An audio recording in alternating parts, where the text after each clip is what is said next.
Hello, everybody. Welcome to another episode of the Webdelics podcast, where we're on a journey to find out the truth about plant medicine and psychedelics, get rid of the myths, and change the narrative. I'm your host, Scott Mason, and I am so happy to welcome you to today's episode. We're going to spend a little time today thinking through, processing, putting together, and then drawing meaning from all of the knowledge and wisdom that the guests who we've interviewed over the past series of episodes have brought into the room.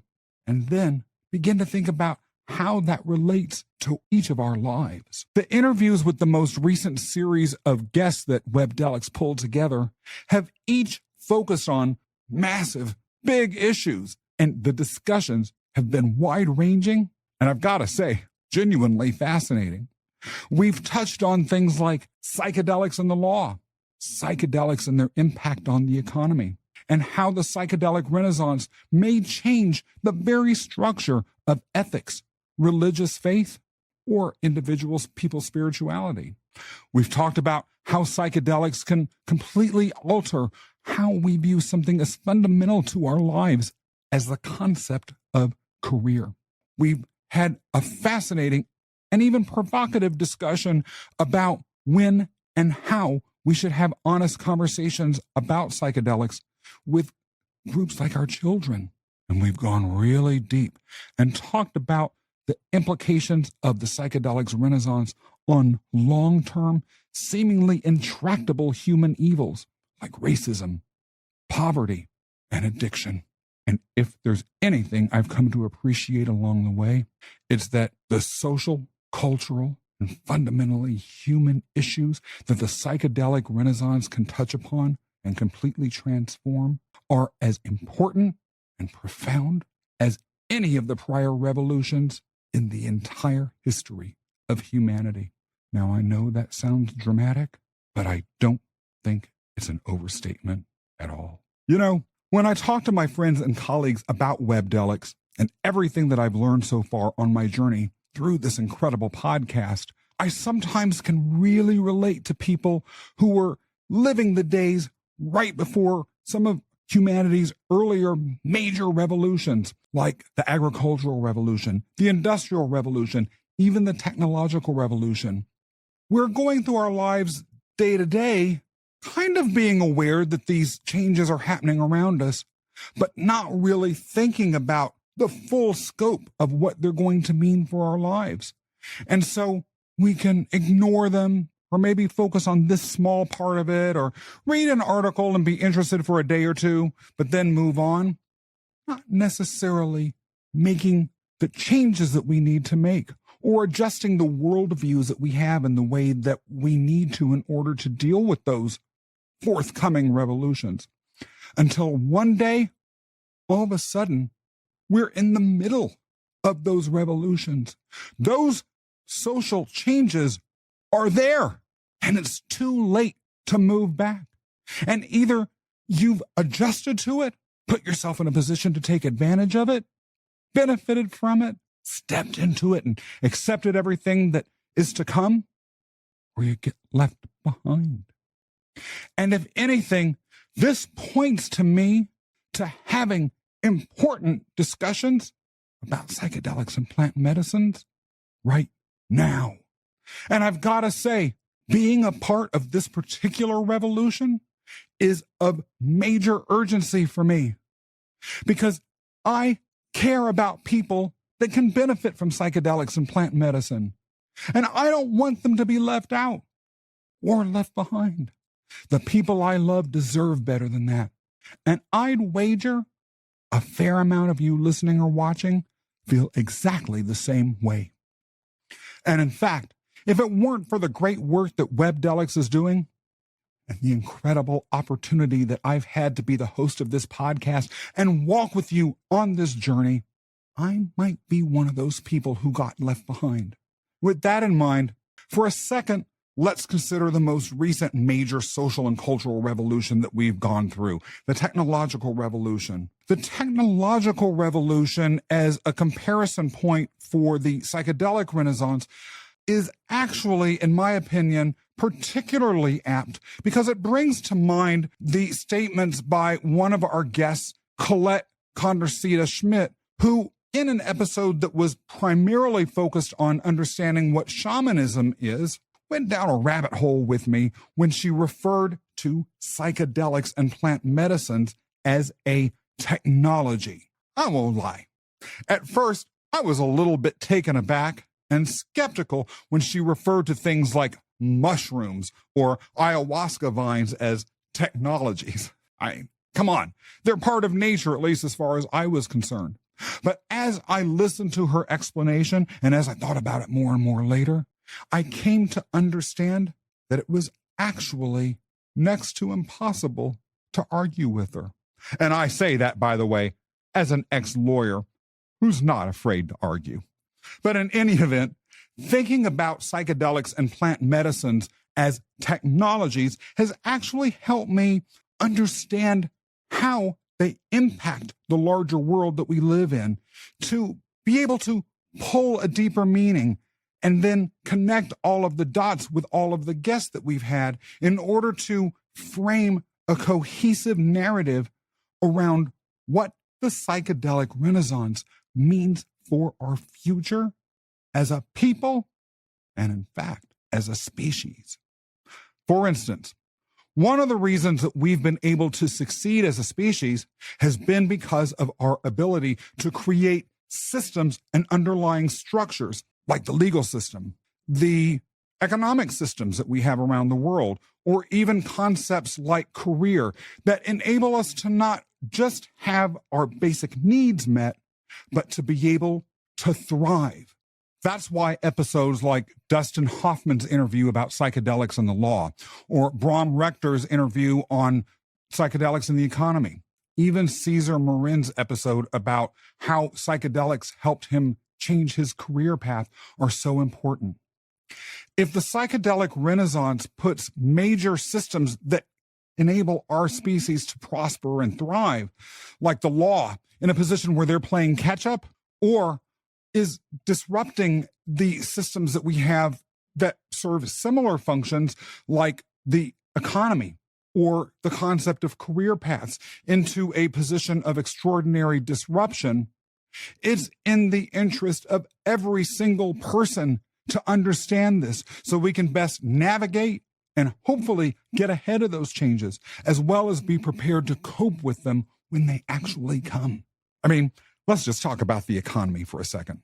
If the healthcare industry shifts because of the psychedelic and plant medicine renaissance, the economic impact of that shift, not to mention the way those services are provided, will completely transform everyone's experience on this earth, because all of us, whether we like it or not, face healthcare issues at some point or another in our lives.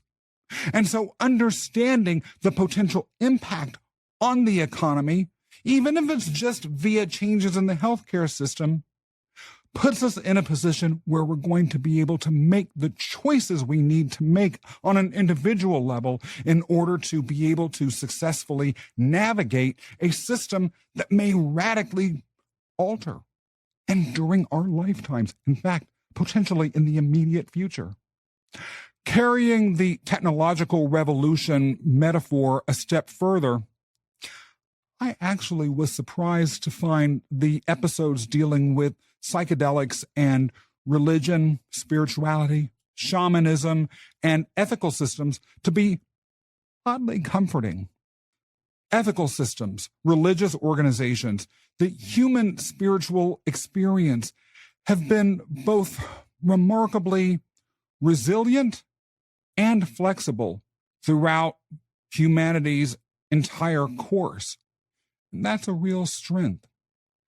As Rabbi Yonason Goldson's answers to my questions about ethics and psychedelics, in his case coming from a conservative Orthodox Jewish perspective, showed me that some of the most ancient ethical systems that we have in the world actually provided perfectly adequate, reasonable, and thorough frameworks for examining what might appear to be changing norms about what's right and wrong, particularly with regards to the use of these substances, even though these frameworks might seem at first glance to be out of date.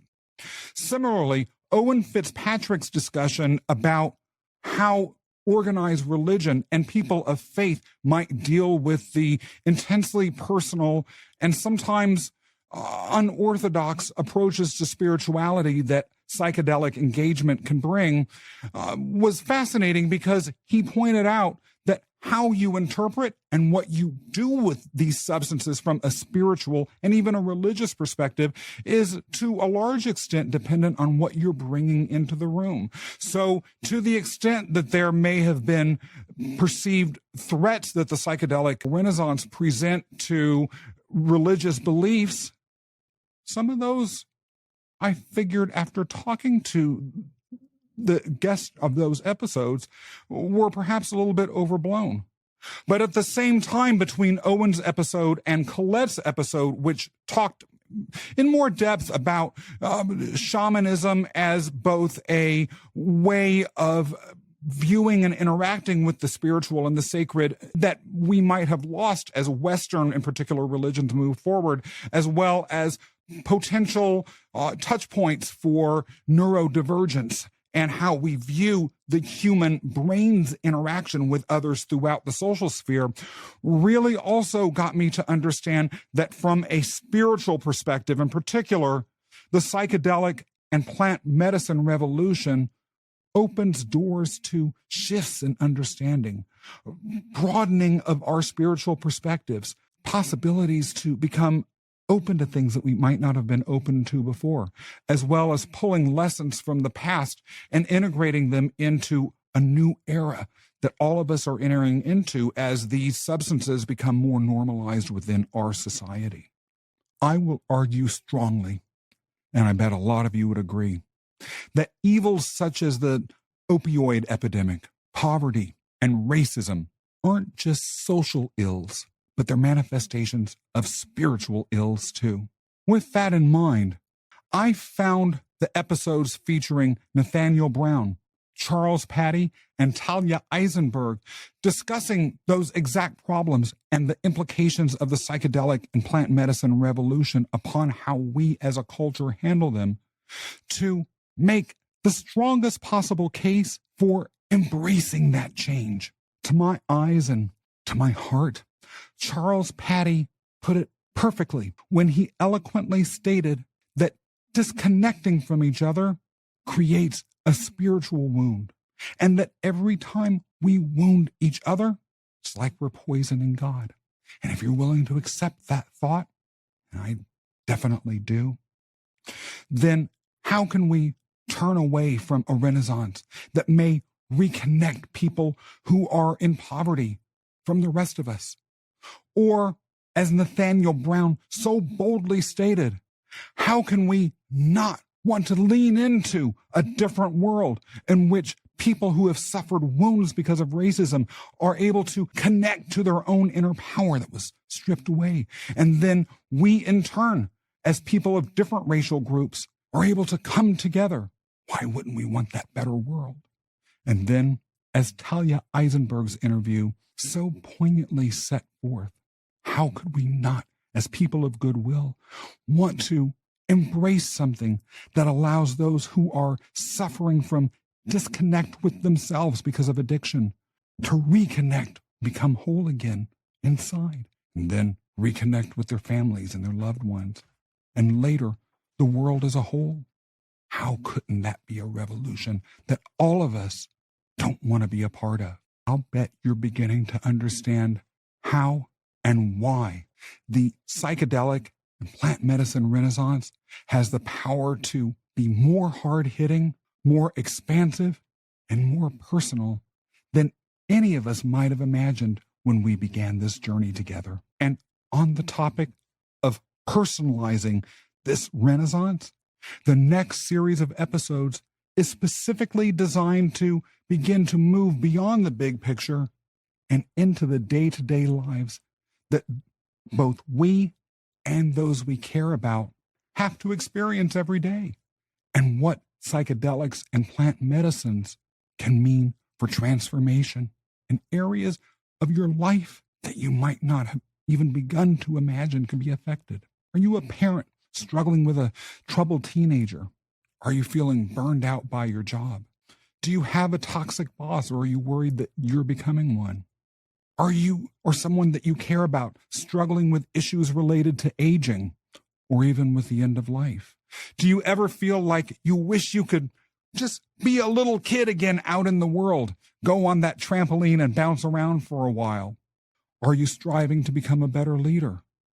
Do you feel like your career has trapped you and you want to experience professional freedom? Are you a practitioner of yoga and perhaps interested in how there may be modalities out there that can make what yoga brings to your life even more powerful? Have you ever lost a child before it was born? Or do you know someone who's had an abortion and may be struggling to deal with that? All of these things that are reality are the subject of the upcoming series of episodes.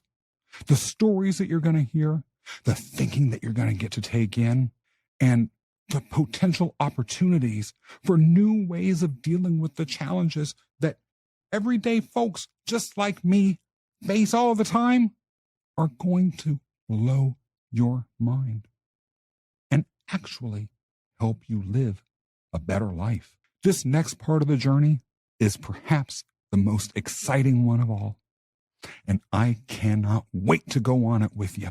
By the way, no matter where the next series of episodes takes us, and I can assure you, they're going to take us to some places that are pretty interesting, I continue my commitment to be honest with you and to keep it real. So it's time for us to jump in the saddle together, start a new leg of our journey, and begin to have some conversations about psychedelics and your life. If you like what we're doing, be sure to tell everyone that you know about us. And be sure to subscribe to the Webdelics podcast on your favorite audio channel or on YouTube. Make sure that you're following us on all of our social media channels: Instagram, TikTok, YouTube, LinkedIn, and Facebook. And then go to our website, Webdelics.com. That's Webdelics.com, and subscribe to our blog for reliable information about psychedelics and plant medicine that you can trust. And then make sure that you come back for the next episode of the Webdelics podcast.